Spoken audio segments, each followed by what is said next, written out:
సుమన్ టీవీలో మీ business promotions కోసం ఈ కింది నెంబర్ను సంప్రదించగలరు.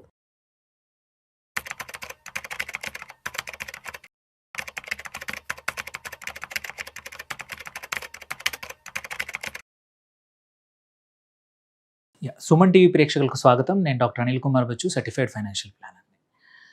ఇవాళ మార్కెట్స్ 23 జనవరి రోజు ఎలా ఉన్నాయో తెలుసుకుందాము. మార్కెట్స్ యాక్చువల్లీ ఏమైంది, నిన్న కొంచెం పాజిటివ్గా క్లోజ్ అయ్యాయి. అందరికీ కొంచెం ఆశ ఉండింది. ఇవాళ మార్నింగ్ కూడా కొంచెం పాజిటివ్గా స్టార్ట్ అయ్యాయి. బట్ ఆన్ ద మధ్యాహ్నం నుంచి, ఎస్పెషల్లీ సెకండ్ హాఫ్ నుంచి మళ్ళీ మార్కెట్స్ ఇవాళ కూడా ఒక బ్లడ్ బాత్ లాంటిది. ఇవాళ కూడా ఒక 6 లక్షల కోట్ల పైన సంపద ఆవిరైపోయి ఉండొచ్చు. ఎందుకంటే నియర్లీ నిఫ్టీ చూసుకున్నా కానీ మనము 0.95%, సెన్సెక్స్ కూడా 765 పాయింట్లు దగ్గర ఇవాళ డౌన్ అయింది. అండ్ ఒక్క నిఫ్టీ అండ్ సెన్సెక్సే కాదు, మిగిలిన అన్ని ఇండెక్సెస్ కూడా చూసుకుంటే వెదర్ నిఫ్టీ 100 అనుకోండి, నిఫ్టీ 200 అనుకోండి, నిఫ్టీ స్మాల్ క్యాప్ ఇండెక్స్ కూడా 2% డౌన్ అయింది. స్మాల్ క్యాప్స్లో బ్లడ్ బాత్ అనేది కంటిన్యూ అవుతానే ఉంది. నిన్న ఒక్కరోజే కొంచెం తేడా ఉంది, హ్యాపీగా అనుకున్నాం. కానీ ఇవాళ కూడా కారణాలు తెలుసుకుందాం. ఇవాళ కూడా డౌన్ ఉంది. వెదర్ నిఫ్టీ బ్యాంక్ నిఫ్టీ కూడా 1.23% డౌన్. నిఫ్టీ ఐటీ కొంచెం గుడ్డిలో మెల్లమెన్న అన్నట్టు జస్ట్ 0.17% డౌన్. నిఫ్టీ ఫార్మా కూడా 0.94% డౌన్ అయింది. అండ్ ఆన్ ద హోల్ తీసుకున్నా, సో ఇవాళ కీ స్టాక్స్ చూసుకున్నా సరే మనకు గెయినర్స్ చాలా కొన్నే ఉన్నాయి. ఇవాళ పొద్దున 5-6% గెయిన్ అయిన స్టాక్స్ కూడా సాయంత్రానికి అంత బాగా పర్ఫామ్ చేయలేదు. కీ స్టాక్స్ మాత్రం హోమ్ ఫస్ట్, హోమ్ ఫైనాన్స్, ఇది హోమ్ ఫైనాన్స్ బ్యాంక్, ఇది నియర్లీ 6% పెరిగింది. బంధన్ బ్యాంక్ మార్నింగ్ నుంచి కూడా 4-5% గ్రో అయింది. ఇవాళ క్లోజ్ కూడా 4.31% గ్రో అయింది. Hindustan zinc another stock, silver price మంచిగా పెరుగుతున్నందువల్ల అండ్ నంబర్స్ కూడా బాగా వచ్చాయి, అందుకోసం హిందుస్థాన్ జింక్ 4.3% పెరిగింది. శోభా రియాలిటీ సెక్టర్లో కూడా ఇది ఒకటే 3.45. అండ్ షుగర్ స్టాక్ బలరామ్ చీనీ ఒక 2.54% పెరిగింది. అండ్ టాప్ లూజర్స్ తీసుకుంటే మాత్రం అదానీ గ్రీన్ 13% డౌన్ అయింది. And at the same time Adani group అన్నిటికి కూడా, అదానీ ఎంటర్ప్రైజెస్ కూడా 10.7%, అదానీ ఎనర్జీ సొల్యూషన్స్ అది కూడా -10%. అదానికి ఇవాళ టఫ్ టైం ఉండింది ఇవాళ అదానీ గ్రూప్ స్టాక్స్కి. అట్లాగే సింజిన్ ఇంటర్నేషనల్ కూడా 8% డౌన్ అయింది. అండ్ పేటిఎం కూడా 8.3% డౌన్ అయింది. సో మనం ఈవెన్ 52 వీక్ హై దగ్గర చూసుకున్న కొన్ని స్టాక్స్, కీ స్టాక్స్ చూసుకుంటే మెటల్ స్టాక్స్ ఉన్నాయి mostly. Sale, steel authority of India కానీ, టాటా స్టీల్ కానీ, జిందాల్ స్టీల్ కానీ, అపోలో ఏపీఎల్ కానీ, అండ్ అశోక్ లేలాండ్ కానీ, నేషనల్ అల్యూమినియం. సో ఇవన్నీ కూడా 52 వీక్ హై దగ్గర ఉన్నాయి.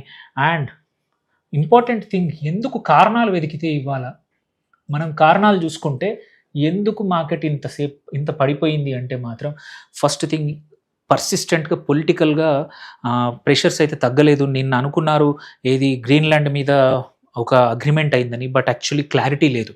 అది only oral agreement between NATO chief Trump మధ్యలో అయిందే తప్ప గ్రీన్లాండ్ ప్రెసిడెంట్ కానీ తన ప్రైమ్ మినిస్టర్ హిమ్సెల్ఫ్ సెడ్ నాకేం తెలియదు ఈ విషయం గురించి అంటే. సో ఇంకా క్లారిటీ లేకపోవడం వల్ల అదొకటి. Second, persistent cell of by FIIs ఇవాళ కూడా ఈ మంత్లో ఆల్రెడీ 23 రోజుల్లో నియర్లీ 37,000 కోట్ల worth of stocks equity net సెల్లర్గా ఎఫ్ఐఐస్ ఉన్నారు.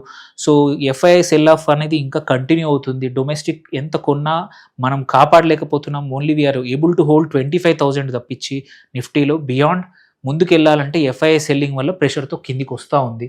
And second most important thing ఇవాళ జరిగింది ఏంటంటే, ఎందుకు మిడ్ మధ్యలో రోజులో అంటే రూపీ $కి అగేనెస్ట్గా 92 రూపాయల మార్క్ టచ్ అయింది. ఆ సైకలాజికల్గా ఆల్రెడీ నిన్న లాస్ట్ 2 డేస్ నుంచి 91 దాటింది, ఇవాళ 92 దాటే వరకు కొంచెం ప్రెషర్ పెరిగింది.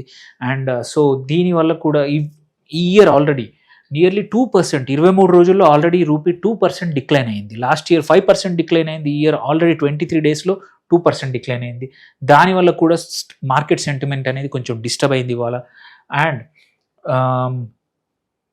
ఇంకొక ఇంపార్టెంట్ థింగ్ ఏంటంటే, బడ్జెట్ కన్నా ముందు కొంచెం భయం. గవర్నమెంట్ ఏం చేస్తుందో తెలియదు, ఏ పాలసీలు చేంజ్ చేస్తుందో. ఫేవరబుల్ బడ్జెట్ ఉండొచ్చు, లాంగ్ టర్మ్ క్యాపిటల్ గెయిన్ కానీ, ఎస్టీటీ కానీ, అండ్ ఆల్రెడీ వాళ్ళు ఇచ్చిన కొన్ని ఇండికేషన్స్ ఫ్యామిలీ జాయింట్గా ఫైలింగ్ ఇన్కమ్ ట్యాక్స్ చేయడం కానీ ఇట్లాంటి కొన్ని థింగ్స్ ఇచ్చారు. బట్ ఏవి జరుగుతుంది అనేది అన్సర్టెనిటీ కూడా ఇన్వెస్టర్స్ ఎవరైతే కొంచెం ప్రాఫిట్ బుక్ చేయడం వీకెండ్ ముందు అన్సర్టెనిటీని బయటపడాలని చాలామంది బయటపడ్డారు. సో ఆ బయటపడడం వల్ల కూడా మార్కెట్స్ అనేది ఇవాళ దగ్గర అంటే హ్యూజ్ బేస్ అయితే పోయింది. అండ్ దీనివల్ల ఇంకొకటి ఏంటంటే last but not the least earning సీజన్లో చూసుకుంటే Q3లో సోఫార్ మిక్స్డ్ రిజల్ట్సే ఉన్నాయి. ఎస్పెషల్లీ టాప్ బ్యాంక్స్ కానివ్వండి, ఏవైతే కీ కాన్స్టిట్యూయెంట్స్ ఆఫ్ నిఫ్టీ 50లో ఉన్నవి కూడా కంపెనీస్ అంత బాగా రిజల్ట్స్ ఇవ్వలేదు. వీఆర్ హోపింగ్ ఏంటంటే నెక్స్ట్ వీక్ వచ్చే ఫలితాలు, వీకెండ్లో వచ్చే కంపెనీ ఫలితాలు ఏవైనా బాగా ఉంటే మాత్రం మార్కెట్ సెంటిమెంట్కి ఎయిడ్ చేయొచ్చు. లేకపోతే నెక్స్ట్ 1 వీక్ కూడా ఇట్లాగే చాపీగా ఉండొచ్చు. అండ్ మార్కెట్ నెక్స్ట్ బేస్ వచ్చేసి 24,500 దగ్గర నిఫ్టీ కేసులో ఆగిపోయే అవకాశం కూడా ఉంది. అంటిల్ అండ్ అన్లెస్ ఈ వీకెండ్లో కానీ నెక్స్ట్ వీక్లో కానీ మనకి ఏమైనా చేంజెస్ జరిగితే తప్ప, ఏమైనా major policy changes, mood change అయ్యే తప్ప మార్కెట్ మాత్రం నెక్స్ట్ వీక్ కూడా ఇట్లాగే టర్బులెంట్ ఉండొచ్చు. సో ఈ వీకెండ్ అందరూ ఇన్వెస్టర్స్ చేయాల్సింది ఏంటంటే కొంచెం కేర్ఫుల్గా మీ పోర్ట్ఫోలియో చూసుకోండి. అండ్ బడ్జెట్ కన్నా ముందు are you aligned with key industries కానీ కీ స్టాక్స్ ఉన్నాయా లేదా చూసుకోండి. దాన్ని బట్టి అండ్ ఆల్సో అర్నింగ్స్ మీకు మీ పోర్ట్ఫోలియో ఉన్న స్టాక్స్ అర్నింగ్స్ ఎలా ఉన్నాయి, వచ్చాయా, ఎప్పుడు వస్తున్నాయి, దాన్ని బట్టి మార్చుకోవడానికి రెడీగా ఉండండి.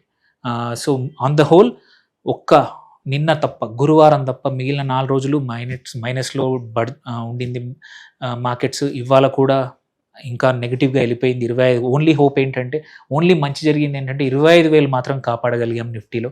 సో హోప్ఫుల్లీ నెక్స్ట్ వీక్ కూడా ఇది అలాగే ఉంటుందని ఆశిస్తూ థ్యాంక్స్, హ్యాపీ వీకెండ్.